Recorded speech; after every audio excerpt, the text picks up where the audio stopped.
የአፍሪካ የመሪዎች ጉባኤ ስለ አባይና ስለ ቀይ ባህር ሊመክር መሆኑ ታውቋል። ይህም የሚሆነው እንግዲህ በተለይ ደግሞ አፍሪካ በውሃ ጉዳይ በርካታ ውዝግቦች አሉባት።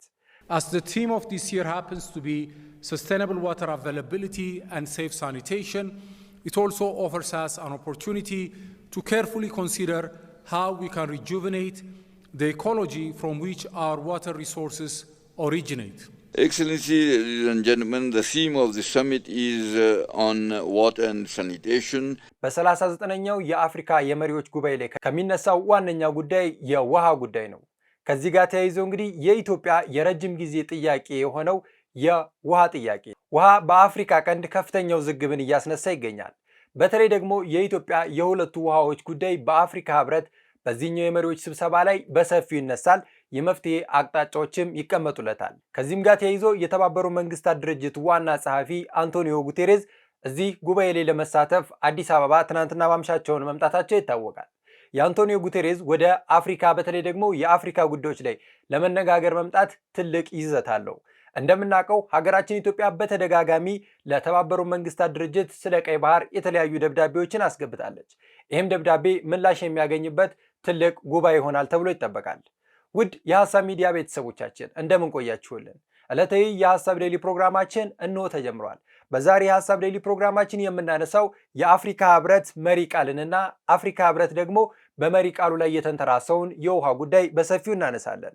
በዚህም እንግዲህ የአፍሪካ ህብረት የዘንድሮ 39ኛው የመሪዎች ጉባኤ ላይ ዘላቂ የውሃ አቅርቦትና አስተማማኝ የንጽህና አጠባበቅ ማረጋገጥ ለአጀንዳ 2060 የሚለው ትልቅ ጉዳይ ነው። እነዚህ ጉዳዮች ላይ ቀደም ብሎ እንግዲህ በ48ኛው የአፍሪካ ህብረት የስራ አስፈጻሚዎች ጉባኤ ላይ በርካታ ሀሳቦች ተነስተዋል። የአፍሪካ ህብረት ሊቀመንበር የሆኑት መሐመድ የሱፍ እንደዚሁም ደግሞ የኢትዮጵያ የውጭ ጉዳይ ሚኒስትር የሆኑት ዶክተር ጌዲዮን ጢሞቴዎስ ስለ ውሃና ተያያዥ ጉዳዮች ሰፋ ያለ መረጃዎችን አንስተዋል። እነዚህ መረጃዎች ምን አይነት ይዘት አላቸው? የኢትዮጵያ የቀይ ባህርና የአባይስ ጉዳይ በአፍሪካ ህብረት ምን አጀንዳዎች ይነሳሉ የሚለውን በሰፊው ወደ እናንተ ማደርሳችሁ ነው የሚሆነው። ከመጀመሪያ ጉዳያችን ስንነሳ ትናንትናና ከትናንትና በስቲያ የተደረገው እንግዲህ የአፍሪካ ህብረት 48ኛው የስራ አስፈጻሚዎች ስብሰባ ነው። በዚህም ስብሰባ ላይ እንግዲህ በርካታ ሀሳቦች ተነስተዋል። የሀሳቡ ዋነኛ መነሻ እንግዲህ በተለይ ደግሞ ዘላቂ የውሃ አቅርቦትና የንጹህ ውሃ አቅርቦት ጉዳዮች ነው። ከዚህ ጋር በተያያዘ እንግዲህ ዶክተር ጌዲዮን ጢሞቴዎስ በዚህ ስብሰባ ላይ በርካታ ሀሳቦችን አንስተዋል። በተለይ ደግሞ ዶክተር ጌዲዮን ጢሞቴዎስ የውሃ ሀብቶቻችን መነሻ የሆነው ስነ ምህዳር እንዴት ማደስና እንዴት መጠቀም እንደምንችል ማወቅና መገንዘብ ያስፈልጋል ብለዋል። የውሃ ሀብቶቻችን በርካታ ናቸው። በተለይ በአፍሪካ ብለው ያነሷቸው ደግሞ አባይ፣ ኒጀር፣ ኮንጎን የመሳሰሉ ትልልቅና በርካታ ወንዞች አሉን። እንደዚሁም ቪክቶሪያ፣ ታንጋኒካን የመሳሰሉ ትልልቅ ሐይቆች አሉን። እነዚህ ሐይቆቻችንን መጠቀም ያልቻልንባቸው መንገዶች ለምን ሆኑ በሚሉ ጉዳዮች ላይ መነጋገርና መወያየት አስፈላጊ ነው ብለዋል። As the theme of this year happens to be sustainable water availability and safe sanitation, it also offers us an opportunity to carefully consider how we can rejuvenate the ecology from which our water resources originate. Africa is blessed with majestic rivers like the Nile, Congo, Niger, and Zambezi, and great lakes like Victoria, Tanganyika, and Malawi.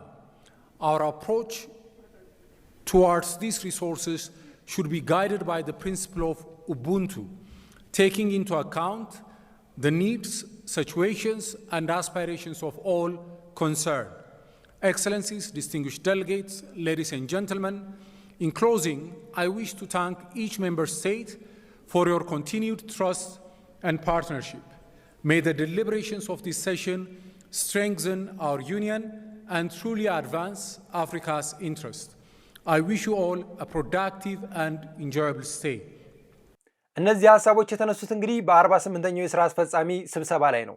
ከነገ ጀምሮ በሚደረገው 39ኛው የአፍሪካ የመሪዎች ጉባኤ ላይ የአጀንዳ ማሰባሰብና አጀንዳዎችን የማዘጋጀት ሂደት ላይ መሆኑ ዋነኛ ትኩረት እንዲሆን አድርጎታል። ምክንያቱም ከነገ ጀምሮ በሚደረገው የመሪዎች ጉባኤ ላይ ኢትዮጵያ የውሃ ጥያቄዋን ታነሳለች። የቀይ ባህር ጉዳይ ይነሳል፣ የአባይ ጉዳይም ይነሳል።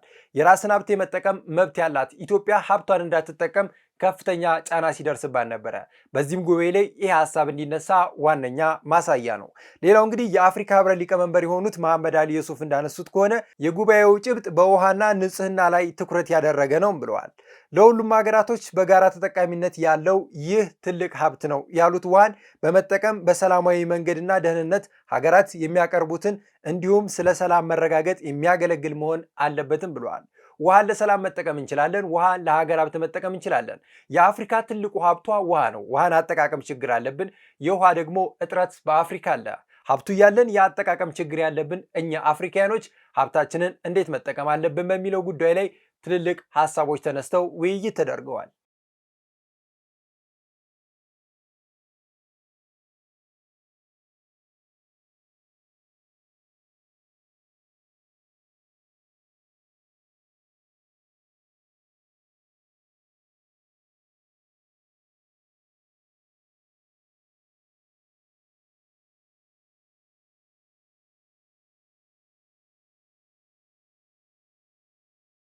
ለዚህም ነው እንግዲህ ሊቀመንበሩ የውሃ ሀብታችን ትልቅና አስፈላጊ የሆነ ለሁላችንም የጋራ ሀብት ነው ያሉት።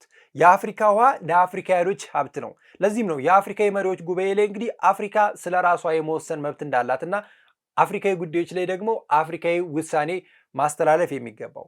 ስለዚህም በተለይ ደግሞ በውሃ ጉዳዮች ላይ በሚነሱ ሀሳቦች ላይ ራሳችን አፍሪካውያኖች በራሳችን ጉዳይ መወሰን እንችላለን። የኢትዮጵያን ጥያቄ ለመመለስ ወደ አውሮፓ ህብረት ወደ ተለያዩ ያደጉ ሀገራቶች መሄድ አይጠበቅብንም። የኢትዮጵያን የውሃ ፍላጎት ለመመለስ ኢትዮጵያኖች እንደዚሁም ደግሞ አፍሪካኖች መመለስ እንችላለን። የሌላው የጎረቤት ሀገራትም ሆነ የሌላው የአፍሪካ ሀገራት የትኛውም የውሃ ችግር ሌሎች ችግሮችን ቢነሱ ራሳችን አፍሪካውያኖች ምላሽ መስጠት ያለብን ትልቅ አጀንዳን የሚያነሳ የአፍሪካ የመሪዎች ጉባኤ ነው። በዚህም ጉባኤ ላይ ከሚነሱ ዋነኛ ሀሳብ እንግዲህ ውሃን አነሳንላቸው። እነዚህ መሪዎች ውሃ ሀብት ነው ካሉ በኋላ የውሃ ሀብት አጠቃቀም ግን ትልቅና ከፍተኛ ጉድለት እንዳለብን ያሳያል። ነገር ግን ሀገራችን ኢትዮጵያ ውሃን መጠቀም ጀምራለች። የውሃ ሀብቷንም የአጠቃቀም ሂደቱን ወደ ተሻለ ደረጃ አሸጋግረዋለች። ለዚህም ነው ታላቁ የኢትዮጵያ ህዳሴ ግድብን እንደ ማንሻነት መጠቀም የምንችለው። የውሃ ሀብታችንን በራሳችን ጉልበት፣ በራሳችን አቅም፣ በራሳችን ገንዘብ ሰፈሰሱ የተለያዩ የአውሮፓና የኤዥያ ባለ ሀብቶች ኢትዮጵያ ሲመጡ የኃይል አማራጭ አያጡ። ምክንያቱም የህዳሴ ግድብ ትልቁ የኃይል አማራጭ ነው። ህዳሴ ሀብት ሆኖ ወደ ቀሪው ዓለም እየተሸጋገረ ነው። ለዚህም ነው የዚህ ጉባኤ ዋና ዓላማ አፍሪካዊ ሀብትን በአፍሪካ የመጠቀም የአፍሪካ ውሃን ደግሞ ራሳችን አፍሪካውያኖች መወሰን አለብን የሚለው ትልቁ አጀንዳ የሆነው። በዚህም እንግዲህ በ39ኛው የአፍሪካ ህብረት የመሪዎች ጉባኤ ላይ የኢትዮጵያ ጥያቄ በጉሉ ይታያል። ይሄኛው የመሪዎች ጉባኤ ከእስከዛሬው ለየት ያለ ጉባኤ ነው።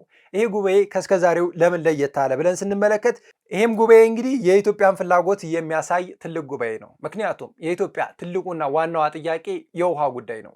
የውሃ ጉዳያችንን ለማስመለስ ደግሞ አፍሪካዊ ችግራችንን በአፍሪካዊ መፍታት በሚለው ሀሳብ ላይ ራሱ የአፍሪካ ህብረት ስለ ኢትዮጵያ ጉዳይ መወሰን አለበት። ስለ ውሃ ለመጠየቅ ያደጉት ሀገራቶችን ማማከር አይጠበቅብንም። ስለ ውሃችን ችግር ወይንም ደግሞ መፍትሄ ለማምጣት የግድ የአውሮፓ ህብረት ስለኛ ጉዳይ ሊነጋገር አይገባም። የእኛን ጉዳይ ራሳችን መወሰን ስላለብን የአፍሪካን ጉዳይ ራሳችን አፍሪካውያኖች፣ የቀይ ባህርን ጉዳይ ራሳችን አፍሪካውያኖች መወሰን እንችላለን። ለዚህም ነው ይህኛው ጉባኤ ለየት የሚያደርገው። የኢትዮጵያን ጥያቄ በሚመልስ መልኩ ጉባኤው ሊዘጋጅ እንግዲህ የሰዓታት ዕድሜ ብቻ ቀርቶታል።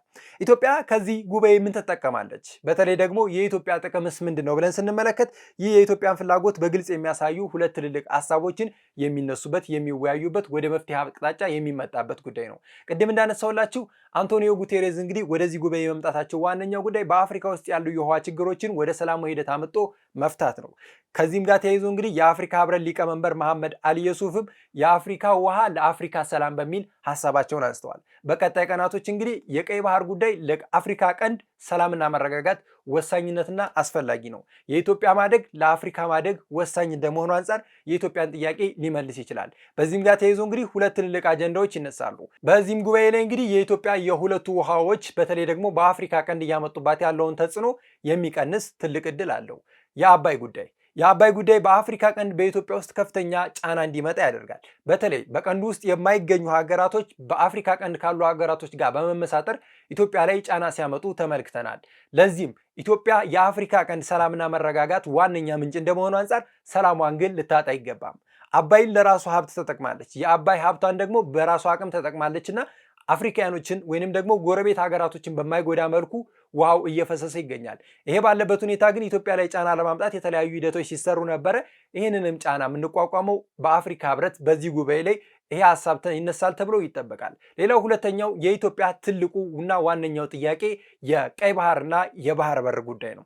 የባህር በር ፍላጎታችንን ለማስመለስ ቀይ ባህር ላይ መጠቀም አስፈላጊና ወሳኝ ጉዳይ ነው።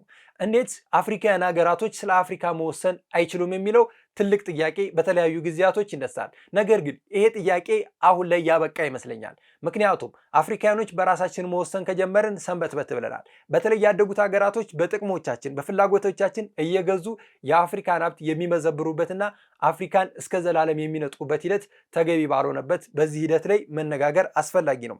ለዚህም ነው አፍሪካ ዛሬ ያለማንም ድጋፍ ያለማንም እርዳታ ብድርም ሆነ ድጋፍ ጥቅማጥቅም ሳይሰጣት ራሷን በራሷ ጉዳይ ላይ ለመወሰንና በራሷ ጉዳይ ላይ ለመወያየት አቅም እንዲኖራት አስችሏል። ለዚህም ሀገራችን ኢትዮጵያ ትልቅ ምሳሌ ነች። የአፍሪካ ህብረት መቀመጫ እንደመሆኑ አንጻር ለአፍሪካኖች ምሳሌ መሆን አስፈላጊ ስለሆነ ነው። ለዚህም እንግዲህ የቀይ ባህር ፍላጎታችንን ለማስመለስ እንግዲህ በዚህ ህብረት ላይ በተለያዩ ጊዜያቶች ለተባበሩ መንግስታት ድርጅት ለአፍሪካ ህብረት የምናስገባው ደብዳቤ ጥያቄው በዚህ በመሪዎቹ ፊት ቀርቦ ውሳኔ ሊሰጥበት ያስፈልጋል። ምክንያቱም የአፍሪካ ቀንድ ሰላምና መረጋጋት መምጣት ካለበት በዚህ በቀይ ባህር ጉዳይ ላይ ሁሉም ሀገራቶች ቁጭ ብለው መነጋገር መወያየት ያስፈልጋቸዋል። ሁሉም ሀገራት እኩል ተጠቃሚ ሊኖር ይገባል። 130 ሚሊዮን ህዝብ ያላት የአፍሪካ መዲና የሆነችው ሀገራችን ኢትዮጵያ የቀይ ባህር ፍላጎቷ እስከ መቼ ተገድቶ ይኖራል? እስከ መቼስ ደግሞ ከዚህ ጉዳይ ላይ እየተገፋንና ገሸሽ እየተደረግን እንኖራለን? ይህን ጥያቄዎቻችን ለማስመለስ ደግሞ ጊዜው አሁን ነውና በተለይ እነዚህ ጥያቄዎች በሚነሱበት ወቅት ይህን አይነት ጉባኤ መዘጋጀቱ ለአፍሪካ ለኢትዮጵያ ትልቅ ጠቀሜታ ይኖረዋል። ይህም ስብሰባ የኢትዮጵያን ፍላጎት በትልቁ ያሳካል። በጉዳዮቻችን ላይ የአፍሪካ ህብረት እንዲወስንልን የአፍሪካ ህብረት ጥያቄዎቹ እንዲነሱለት ትልቅ አቅም ይፈጥራል። ለዚህም ነው የአፍሪካ ህብረት ስለ አባይና ስለ ቀይ ባህር ሊመክርልን ነው የሚለውን አጀንዳውን ያነሳውላችሁ። እነዚህ ሁሉ አጀንዳዎች የሚነሱት እንግዲህ በዚህ በመሪዎች ጉባኤ ላይ መሆኑ ደግሞ የኢትዮጵያ ፍላጎት በእጅጉ የመሳካት እድሉን ከፍ ያደርገዋል። እናውቃለን እኮ የአፍሪካ ቀንድ የሰላም እጦት ዋነኛ ምክንያቱ የባህሩ ጉዳይ ነው። ባህሩ ላይ የማይገኙ ሀገራቶች ባህሩን ለሚፈልጉ ሀገራቶች ላለመስጠት ሲሉ ከአፍሪካ ቀንድ ከፍተኛ ውዝግብን ያስነሳሉ።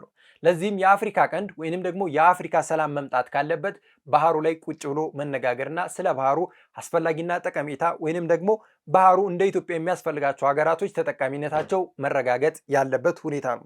የኢትዮጵያ ማደግ ለአፍሪካ ማደግ ነው። የኢትዮጵያ መበልጸግ ለአፍሪካ መበልጸግ ነው። እነዚህም ደግሞ በሂደቶች አሳይተናል። እንደ ማንሻነት የምንጠቅሰው እንግዲህ የኢትዮጵያ አየር መንገድ የአፍሪካውያን ኩራት ነው የሚባለው። ይሄ ማለት የኢትዮጵያ ማደግ ለአፍሪካ ማደግ እንደ ትልቅ ብስራት ነው። በርካታ ሀገራቶች በተለይ ደግሞ የኢትዮጵያ አየር መንገድ ተጠቃሚ እንደመሆናቸው አንጻር የኢትዮጵያ መበልጸግ ለአፍሪካ መበልጸግ ነው። የናይጄሪያ መበልጸግ ለኢትዮጵያ መበልጸግ ነው፣ ለአፍሪካ መበልጸግ ነው። ሁሉም የአፍሪካ ሀገራቶች በጋራ መበልጸግ አስፈላጊ ጉዳይ ስለሆነ ነው።